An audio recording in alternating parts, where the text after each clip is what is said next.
शांति देवी की आंखों से नींद कोसों दूर थी। नींद आए भी तो कैसे? उनके पति राधेश्याम जी इस दुनिया और भरे पूरे परिवार को छोड़कर जा जो चुके थे। राधेश्याम जी अपने पीछे उनकी जीवन संगिनी शांति देवी, 2 बेटे, 2 बहुएं, 4 पोता पोती, 1 बेटी दामाद को छोड़ गए थे। पति के जाने के बाद से ही शांति देवी एकदम चुप सी हो गई थी। ना किसी से बोलना, ना कुछ कहना। शांति देवी ने सोचा नींद नहीं आ रही है, चलो छत पर जाकर ठंडी हवा में टहलकर मन बहला लिया जाए।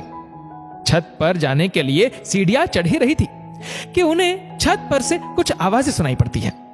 छत के दरवाजे से देखती है कि यहां तो पूरी महफिल जमी है। रात के 11 बजे बेटा बहू बेटी दामाद सभी है। उनके कदम वहीं ठहर जाते हैं। अब पिताजी तो रहे नहीं, इसलिए मेरे पति यानी तुम सबके बड़े भैया ही इस घर के बड़े कहलाएंगे। सासू मां अकेली हो गई है तो उन्हें अब इतने बड़े कमरे की क्या जरूरत? हमारा कमरा भी अब हमें छोटा पड़ने लगा है।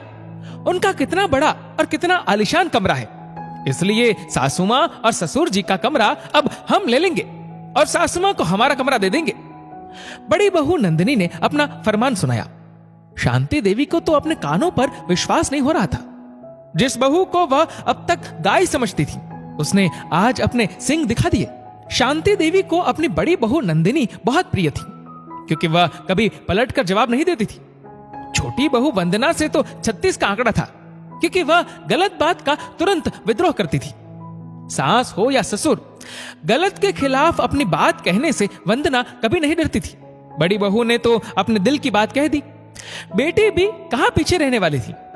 बेटी सुषमा बोली, पिताजी तो अब रहे नहीं, मां को अब भारी साड़ियों का क्या काम, इसलिए मैं उनकी भारी चटक रंग वाली 10-12 साड़ियां ले जाऊंगी। शादी की 30वीं सालगिरह पर पिताजी ने मां को जो सोने का हार बनवा कर दिया था, वह भी मैं ले जाऊंगी। अब मां को इसकी क्या जरूरत? बेटी से ऐसी उम्मीद शांति देवी को नहीं थी। आज उनके पति को गए 15 दिन भी नहीं हुए थे। घर के बच्चे इतना असंवेदनशील हो गए। बड़ा बेटा तो कहने भर का बड़ा था। उसने घर के मामलों में पहले भी कभी ना बोला, ना अब बोल रहा था। तभी छोटी बहू वंदना की विद्रोही आवाज सुनाई दी। बस करो आप सब, ससुर जी चले गए, इसका मतलब यह नहीं कि सासू मां के होते हुए आप सब अपनी मनमर्जी करेंगे। रही बात कमरे की, तो कमरा हमेशा से ससुर जी और सासू मां का था और रहेगा। ससुर जी नहीं रहे, इसका मतलब यह नहीं कि सासू मां को उस कमरे से अलग कर दे। आज भी सासू मां इस घर की मालकिन है। कितनी पुरानी यादें जुड़ी होंगी उनकी उस कमरे से।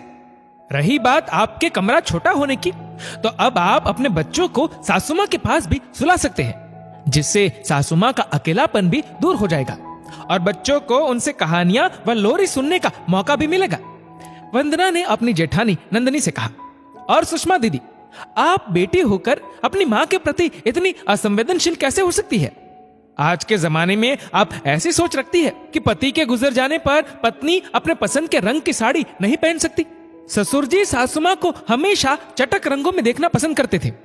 गहने साड़ियां उनकी है, जिसे चाहे दे या पहने, उनकी मर्जी। हमें उनके जीवन में खुशियों के रंग भरने चाहिए, ना कि उनकी जिंदगी बेरंग कर देनी चाहिए।